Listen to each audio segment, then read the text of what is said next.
baseball. You told me the hardest thing to do is hit that ball, man. That ball does some things to you, bro. Prime-time Deion Sanders is telling you something is hard, you better believe him. Pause. Pause? Pause what? You said something gay, so you gotta say no homo, or else you a homo. I mean, coming from a guy who played one of the hardest positions in football and was one of the best to ever do it, that's some extremely high praise. And honestly, that's why switch hitting is so crazy to me. How in the world do these guys do it at such a high level? How do you maintain a right-handed swing and a left-handed swing against the best pitchers in today's game? You got Garrett Crochet looking like he's playing hacky sack in his windup, just a throw from a nasty lefty arm slot. You've got guys like Paul Skeens throwing 100 from what even is that weird 3/4 arm slot, dropping splitters. And then you've got Tyler Rogers throwing from underneath your bed at night. Like, what even is this arm slot? But that's what got me thinking. And MLB The Show switch hitters are always so fun. You got legends like Jorge Posada, Carlos Beltran, Jimmy Rollins. But in baseball, who's the best switch hitter right now? So for this list, I'm not just ranking the flashy names or the guy with the most home runs. I'm looking at average, on-base percentage, OPS, WRC+, home runs, and more importantly, whether their production actually holds up from both sides of the plate. Starting off the list, at number 7, I got Bryan Reynolds. Since 2022, Bryan Reynolds has hit 95 home runs with a 260 average, 337 on-base percentage, and 775 OPS, and a 113 WRC+. So he's not a superstar switch hitter, but he's consistently been an above-average bat. Now let's look at the platoon stats. In 2022, against right-handed pitching, batting lefty, he hit 258 with a 345 on-base percentage, an 814 OPS, and 20 home runs. Against left-handed pitching, batting righty, he hit 273 with a 345 on-base percentage, a 787 OPS, and 7 home runs. So this is a pretty balanced switch hitting profile. Just above B-Ray, I got Adley Rutschman.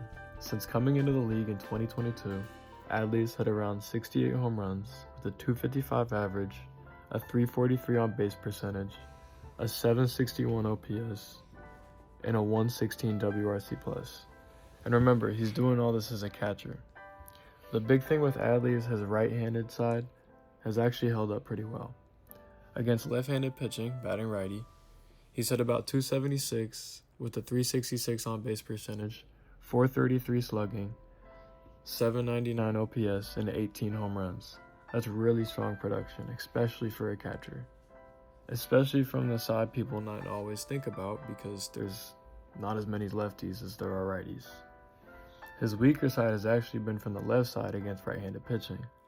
For his career, which basically lines up with 2022 till now, he's around 247 with a 333 on-base percentage, slugging 411 with a 745 OPS.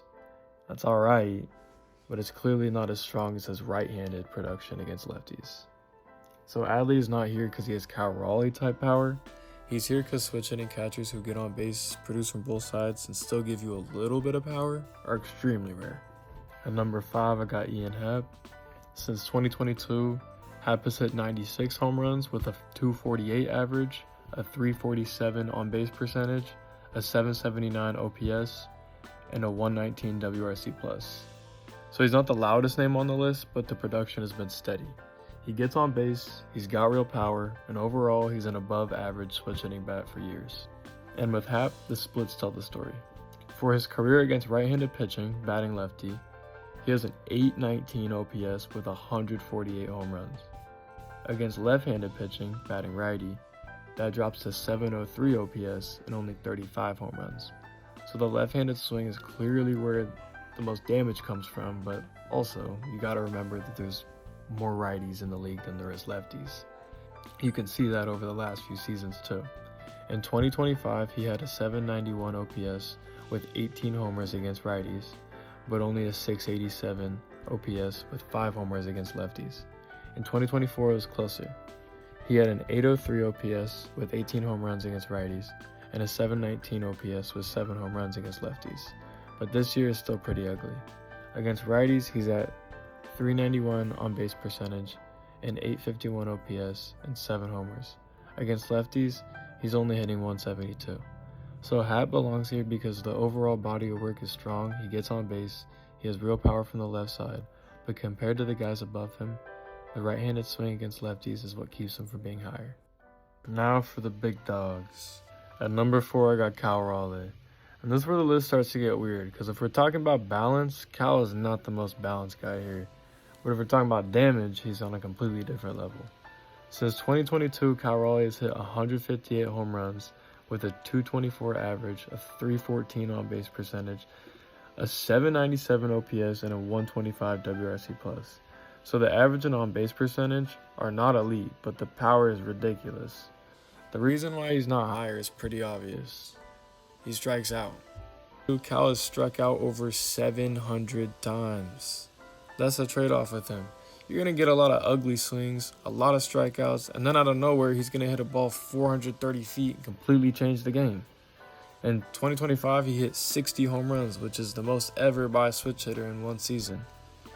Against right-handed pitching that year, batting lefty, he had 38 home runs with a 909 OPS. Against left-handed pitching, batting righty, he had 22 home runs with a 1.032 OPS, an OPS over 1,000. So in 2025, the power was real from both sides. But this year, the right-handed swing against lefties has been pretty tough. He's around 133 average with a 396 OPS against left-handed pitching. So Cal is not here because he's the cleanest switch hitter. He's here because he's a switch hitting catcher. With this much power, it's just that rare. At number 3, I've got Francisco Lindor. Since 2022, Lindor has hit 123 home runs with a 265 average, a 340 on base percentage, an 807 OPS, and a 127 WRC+. And he's doing that while playing shortstop every day, which matters because shortstop is not a position where you usually get this type of offensive production. Lindor also has 2 gold gloves and 4 silver sluggers. So this is not just a bat-only guy. He's giving you switch hitting production and elite defense at one of the hardest positions on the field. Now when we're talking about platoon splits, Lindor's left-handed side has been stronger recently. In 2025, against left-handed pitching, batting righty, Lindor hit 235 with a 317 on-base percentage, a 682 OPS, and 7 home runs. Against right-handed pitching that same year, batting lefty, he hit 282 with 24 home runs. So recently, the left-handed side has done more of the damage. But I don't want to make it sound like his right-handed swing has never worked, because it definitely has. In 2022, against left-handed pitching, batting righty, he hit 271, a 327 on-base percentage, a 457 slugging percentage, 784 OPS, and 9 home runs. And in 2023, the right-handed swing was actually one of his biggest weapons. Against left-handed pitching that year, batting righty, Lindor hit 281 with a 343 on-base percentage, 573 slugging, 916 OPS, and 16 home runs. That is a monster split. So when I say the left-handed swing has been stronger recently, I'm not saying the right-handed swing can't play. It absolutely can. Just recently, it's been more up and down. At number 2, I got Ketel Marte. Since 2022, Ketel has hit 109 home runs with a 273 average, a 352 on-base percentage, and an 838 OPS, and a 129 WRC+. That's the part that matters with Ketel. The bat is just clean. He's not just a power guy, he's not just a contact guy. He gives you average, gets on base, hits for power, and the OPS backs it up. When you look at his splits, that's really what makes his case strong. In 2022, he hit left-handed pitching better than right-handed pitching. Against lefties, batting righty, he had a 276 average, a 342 on base percentage, a 470 slugging, and an 812 OPS. Against righties, batting lefty, he was at a 226 average, a 313 on base percentage, a 383 slugging, and a 696 OPS. Then in 2023, both sides were good. Against right-handed pitching, batting lefty, he had a 259 average, a 348 on base percentage, a 479 slugging, and an 828 OPS. Against left-handed pitching, batting righty, he hit 313 with a 382 on base percentage, 497 slugging percentage, and 879 OPS. So with Ketel, it's not just one side carrying the whole thing.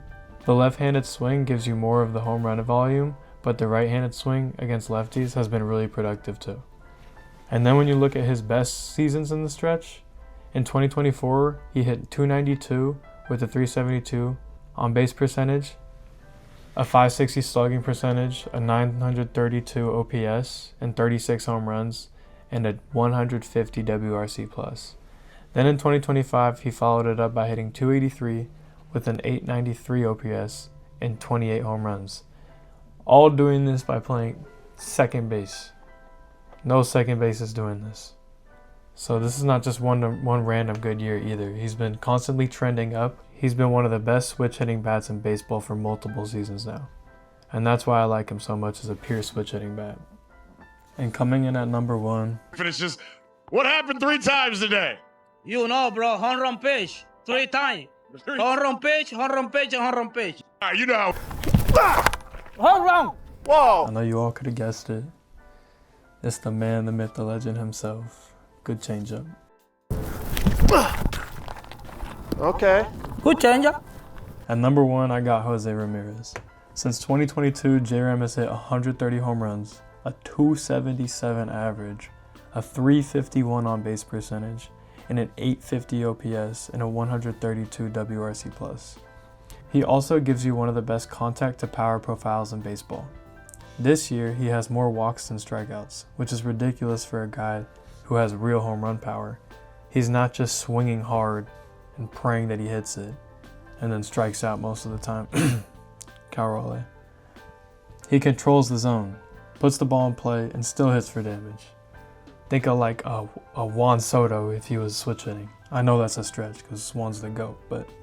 And the crazy thing with J-Ram is that the dangerous side can flip. In 2023, batting lefty against right-handed pitching, he hit .302 with a .382 on-base percentage, a .481 slugging percentage, .863 OPS, and 12 home runs. That same year against lefties batting righty, he still had 12 home runs, but the OPS was lower at .766. So in 2023, the left-handed swing against righties was doing a lot of the damage.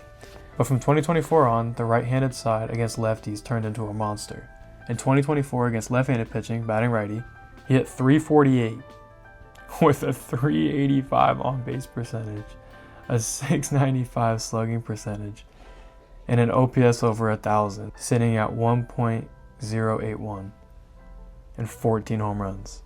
In 2025 against lefties, he hit .322 with a .385 on-base percentage, slugging .511 with an .896 OPS and 6 home runs. This year, against lefties batting right-handed, he's hitting .333, .426 on-base percentage, slugging .650 with an OPS over 1,000, 1.076 OPS, and 5 home runs. That is 3 straight years of him being dangerous from the right side. Now, if we're being fair, his left-handed side against righties has been down this season, but when you look at the full picture since 2022, it is still so strong. Both sides have carried him at different times. He has the average, the power, the on-base ability, the low strikeouts, the walks, the run production. José's the guy. And that's why José Ramírez is the number 1 switch hitter in baseball.